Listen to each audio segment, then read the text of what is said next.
Belum pernah melihat pelatih bola basket yang aneh seperti ini. Di era dominasi orang kulit putih di lapangan, dia malah mencari pemain bola basket dari kalangan orang kulit hitam. Orang lain tidak ingin bergabung. Dia terus-menerus mengikuti dan mengganggu. Anak, apakah kamu punya waktu? Anak, apakah kamu punya waktu? Anak laki-laki kulit hitam itu ketakutan dan langsung lari. Namun tak disangka dia sudah lebih dulu tiba di rumah anak laki-laki itu. Aku tak sabar ingin makan. Rojiamo, Nyonya, Rojiamo enak sekali. Ini membuatku teringat akan ibuku hahaha. Dengan keahlian menggambar gambaran yang fantastis dan sikap yang tak tahu malu, pelatih akhirnya merekrut seorang power forward yang kuat. Kemudian dia diam-diam bersembunyi di kursi penonton, menunggu untuk menyerang mangsanya setelah pertandingan berakhir. Meskipun sang guard hanya bermain selama 1 menit di pertandingan, dia maju dengan mantap membawa bola dari belakang lapangan. Kemudian dengan gerakan belakang, dia langsung melewati pemain bertahan. Kemudian dengan lincahnya, dia berputar seperti air mengalir dan dengan mantap mencetak gol. Kesadarannya dalam bertahan sungguh tak tertandingi. Kecepatan dalam merebut bola seperti kilat hitam. Dalam beberapa detik, pelatih terkesan dengan bakatnya yang luar biasa. Langsung saja dia ditawari kesempatan. Namun, dia menolak langsung. Dia berkata dengan jujur, "Lebih baik aku jadi presiden daripada bermain basket. Kalian semua akan membuatku duduk di bangku cadangan terus-menerus. Aku akan memberitahumu mengapa sejak kecil. Satu-satunya hobiku adalah bermain basket. Apakah kau tahu rasanya mengendalikan bola?" Seperti menciptakan lagu di tengah pertandingan. Namun, kalian tidak ingin mendengar lagu-lagu itu. Pelatih tidak tega mengubur bakatnya begitu saja. Dia memberitahu anak itu. Dia sama sekali tidak mempermasalahkan warna kulit. Hanya peduli pada teknik dan kecepatan di lapangan. Hanya peduli apakah impian di dalam hati kukuh. Dan dia akan menyediakan panggung yang megah. Membuatnya mewujudkan impian dengan kecepatan secepat angin tornado menerbangkan kaos kaki begitu mudah. Mendengar ini, hati Hill tersentuh. Jadi, ini tim apa? Dengan begitu, Higgins kembali merekrut seorang penjaga tembakan kuat. Langsung setelah itu, dia mengunci seorang penjaga bola yang mahir. Namun pemain ini pada awalnya terlihat sangat sombong. Acuh tak acuh terhadap orang lain. Maka Higgins langsung masuk lapangan dan menghadapinya secara langsung. Dan dengan blok yang tajam dan bersih. Secara instan membuatnya menyadari pentingnya kerendahan hati. Juga merasakan perbedaan dalam kekuatan secara mendalam. Memegang filosofi praktis, jika tidak bisa mengalahkan, bergabunglah. Penjaga bola ini akhirnya tunduk dengan senang hati. Bergabung dengan tim Higgins. Sementara itu, asisten pelatih juga mencari-cari di lapangan bola jalanan kota. Dia dengan kecerdasan tajamnya menemukan 3 potongan batu giok yang belum diukir. Setelah beberapa tawar-menawar, dengan menukarkan pakaian merek dan jam tangan berharga, berhasil merekrut 3 pemain berbakat ini. Ditambah dengan senter tinggi yang didapat dari negosiasi keras oleh Hawkins. Tim penambang yang terdiri dari 7 orang kulit hitam dan 5 orang kulit putih siap untuk bertanding. Tak seorang pun menyangka bahwa pelatih Hawkins akan memimpin tim sisa-sisa ini. Dan mencetak musim yang mengejutkan. Bahkan mengubah sejarah bola basket dunia. Dianggap sebagai bapak basket kulit hitam oleh banyak bintang basket. Namun pada awalnya, Hawkins hanyalah seorang pelatih tim bola basket SMA Putri. Meskipun berhasil membawa para gadis meraih prestasi yang membanggakan. Namun Hawkins tidak puas dengan situasi ini. Dengan cita-cita yang tinggi. Hingga dia diundang untuk melatih tim di wilayah pertandingan NCAA. Dia tanpa ragu membawa keluarganya. Pindah bersama keluarga ke universitas di barat Texas yang berbatasan dengan Meksiko. Namun setelah tiba, dia menyadari. Kondisi di tempat ini sangat keras. Keluarga kecil itu hanya bisa tinggal di asrama putra. Namun saat memikirkan kesempatan untuk berpartisipasi dalam kompetisi universitas, Hawkins langsung bersemangat. Karena banyak bintang NBA terkenal berasal dari kompetisi ini. Namun kenyataannya jauh lebih kejam dari yang dibayangkan. Stadion dalam keadaan rusak dan tidak layak. Dana perekrutan baru benar-benar sedikit. Dana bantuan terbatas. Tanpa dukungan keuangan. Bagaimana bisa sukses tanpa modal? Ketika dia mengajukan permohonan dana, rektor menolaknya dengan tegas. Rektor mengatakan asalkan dia bisa mengelola asrama dengan baik, maka dia akan mendapatkan makanan gratis. Intinya adalah mereka ingin dia menjadi pengawas asrama. Hawkins datang jauh dengan impian di hatinya. Bagaimana bisa dia berkompromi?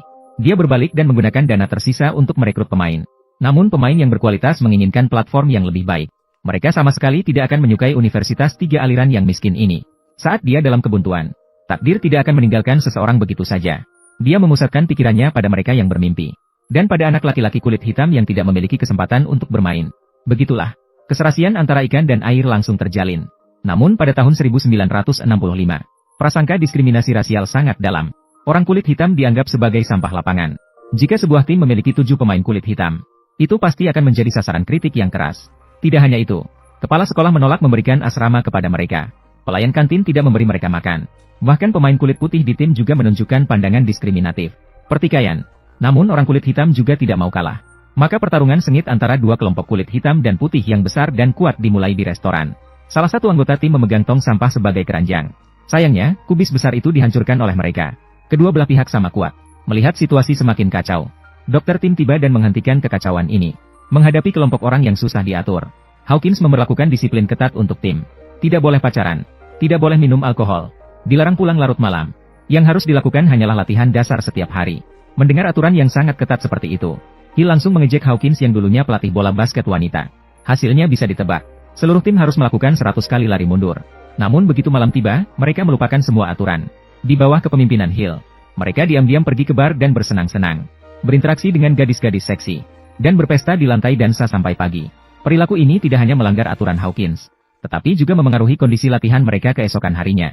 Mata panda mungkin bisa disembunyikan, tetapi penampilan lesu tidak bisa menipu siapapun. Menghadapi keengganan dan perlawanan pemain, Hawkins mengambil tindakan pelatihan yang lebih keras. Dia yakin pemain hebat harus menggunakan teknik sederhana dan efektif untuk memenangkan pertandingan. Bukan gerakan yang berlebihan. Namun, metode latihan ini dalam jangka pendek tidak mendapat pemahaman dan persetujuan dari para pemain. Malah memperburuk konflik dan keluhan di dalam tim. Ini bukanlah bola basket, ini adalah pembunuhan bakat. Dengan identitas kita saat ini, kamu tidak punya ruang untuk bernegosiasi. Dengan putus asa, Hill hanya bisa menahan kekecewaan di dalam hatinya. Selain itu, anggota tim lainnya juga seringkali bermasalah. Dua warna kulit saling bersenggolan di lapangan. Bahkan sampai terjadi perkelahian. Hawkins memperingatkan mereka.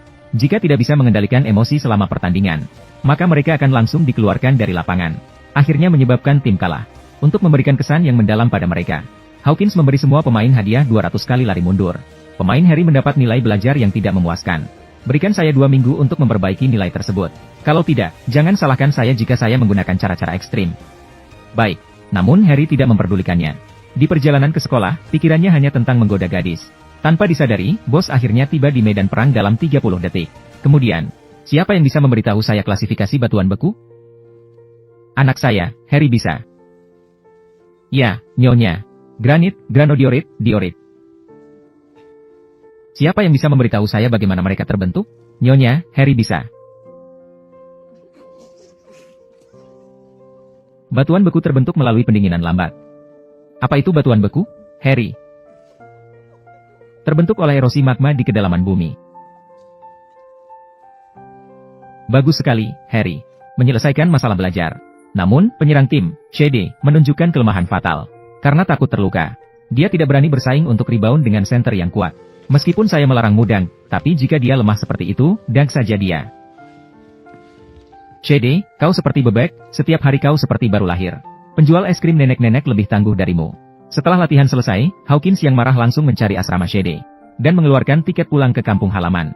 Memintanya untuk mengemas barang dan pergi. Shade memohon dengan air mata berlinang. Namun sia-sia. Tentu saja, Hawkins tidak benar-benar ingin mengusir Shade. Namun, dia tahu bahwa hanya dengan mendorongnya ke tepi jurang akan membangkitkan keberanian Shade. Masih 2 hari lagi sebelum pertandingan, Shade duduk sendirian di lapangan bola. Malam seperti tinta. Kebingungan dan kegelisahan mengikuti seperti bayangan. Apakah tak dikenal atau terkenal di seluruh dunia? Di tepi jurang, dia tak punya pilihan. Keesokan harinya, saya siap untuk bermain bola.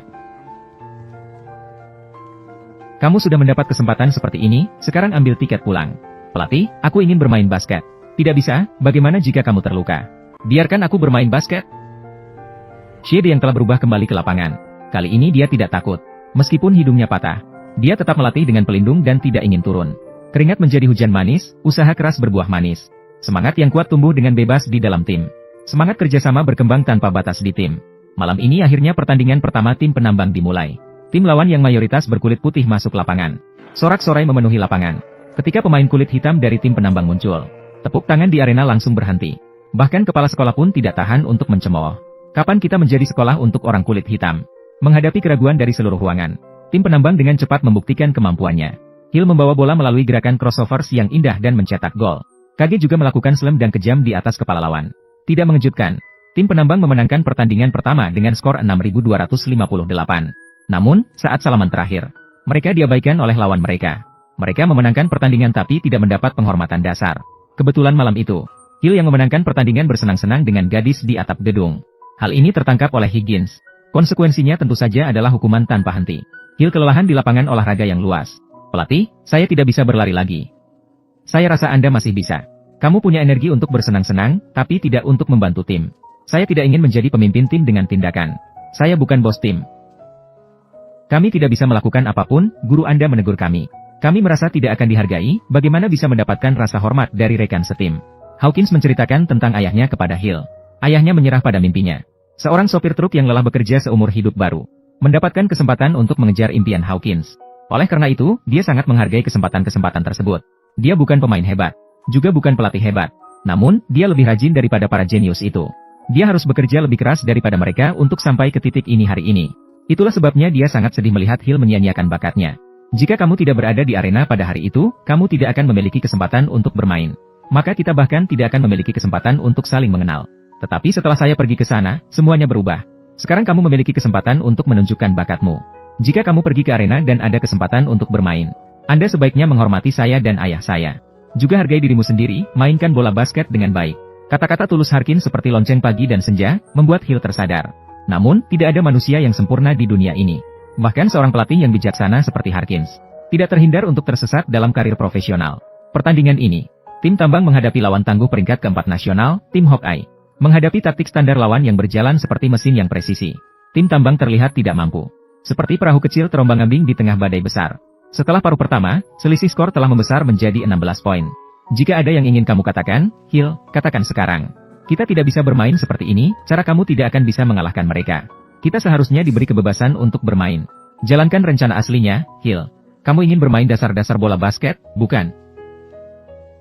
Mulai babak kedua. Akhirnya, tim tambang terus tertekan secara kuat. Selisih skor diperbesar tanpa ampun menjadi 21 poin. Tim tambang seakan terperangkap dalam penjara tak terlihat. Hawkins terpaksa meminta timeout. Hill dengan penuh harap memohon kepada pelatih. Jika kita bermain sesuai gaya kita sendiri.